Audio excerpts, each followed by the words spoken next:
Bonjour et bienvenue dans mon journal de lecture.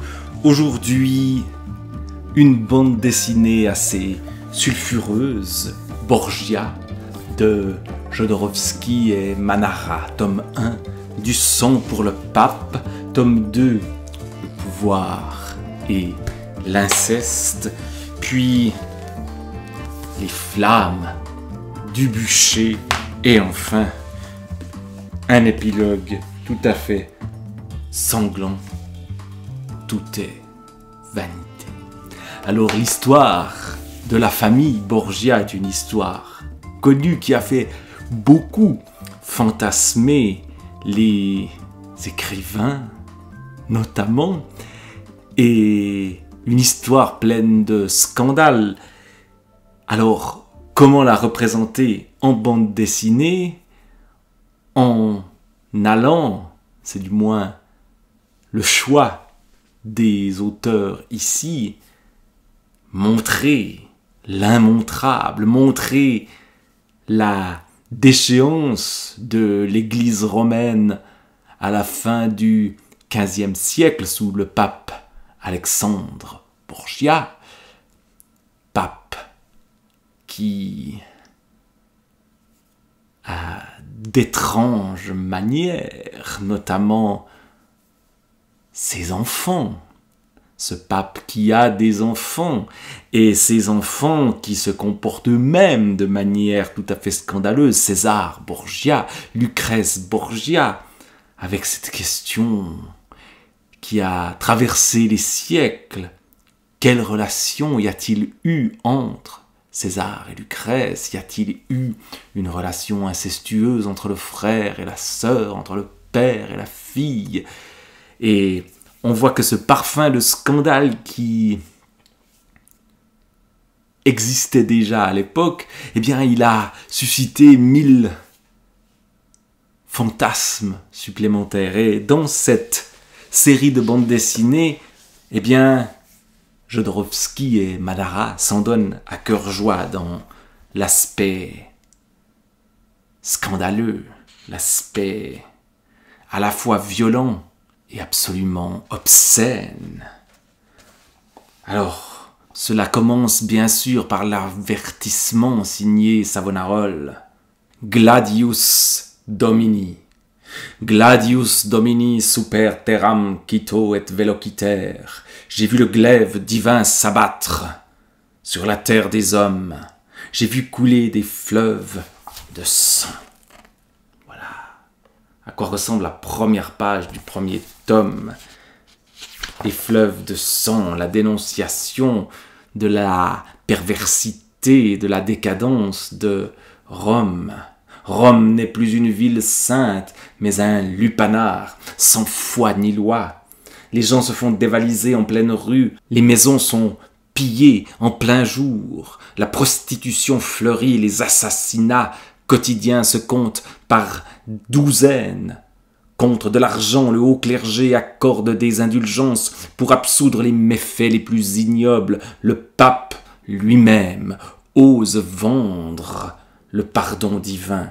Les cardinaux acceptent des pots de vin et entretiennent des maîtresses. La honte, la corruption et la luxure règnent.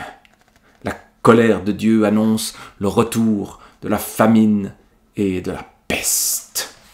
Voilà ce qu'est Rome au temps des Borgia, selon Savonarole, qui payera de sa vie ces dénonciations-là. Et toute cette série de bandes dessinées va s'engouffrer dans ces horreurs dénoncées par Savonarole. On va voir la violence, l'assassinat, on va voir également, effectivement, le sexe. Et cela sera, je crois, de pire en pire au fur et à mesure qu'on avance dans cette lecture-là, avec un sentiment un peu ambigu, à la fois le goût du scandale et la gêne ou le malaise que cela provoque, notamment quand il s'agit d'inceste. Et les rumeurs de ce genre de comportement de la part des Borgia, César, Lucrèce, Alexandre, qui couchent avec qui, ce sont historiquement des rumeurs et on ne sait pas trop si elles sont véritables, peut-être pas. Mais dans cette bande dessinée, au fond, la vérité historique n'est pas le but recherché. Il y a une volonté de montrer ce que cette époque-là avait de terrible. Et l'on voit ici le frère et la sœur qui, selon les ordres du père, eh bien, couchent ensemble et ils prennent plaisir. Et puis on y voit même le père et la fille. Dans un bal masqué, il y a des scènes orgiaques. Il y a donc une sorte de plaisir extravagant, de plaisir glauque qui imprègne les pages de cette bande dessinée et cette époque-là. Et petit à petit, ces plaisirs deviennent des souffrances, deviennent des malheurs, deviennent des horreurs.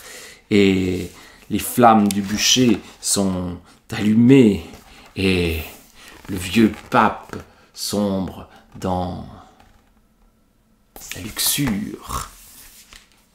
Et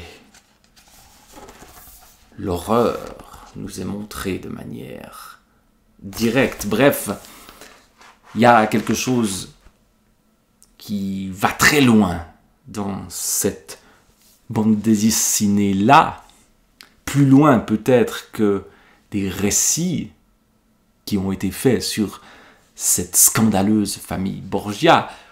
Au fond, on ne nous épargne rien et le lecteur se retrouve dans cette position qui est une position inconfortable.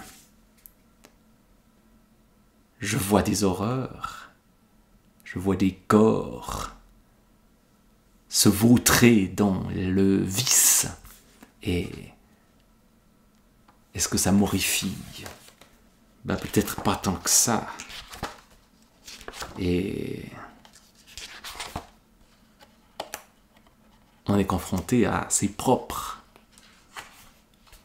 vices. Et puis il y a cette violence, l'utilisation des machines inventées par Léonard de Vinci pour détruire, pour la guerre que mène César Borgia, puis le pape Borgia et la mort de Savonarola. Là aussi, dans une scène absolument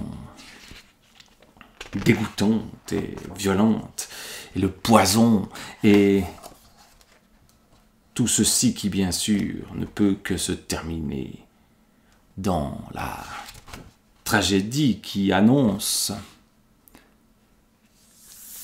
la réforme qui arrivera bientôt et qui montre une époque sombre, une époque qui n'échappe pas à la caricature. Et il est peut-être bon aussi d'aller voir de manière plus neutre, ou en tout cas moins provocatrice, ce qu'il s'est réellement passé. Peut-être les auteurs de cette bande dessinée en rajoutent-ils pour notre effroi et notre plaisir. Borgia, une série de bandes dessinées signée Jodorowsky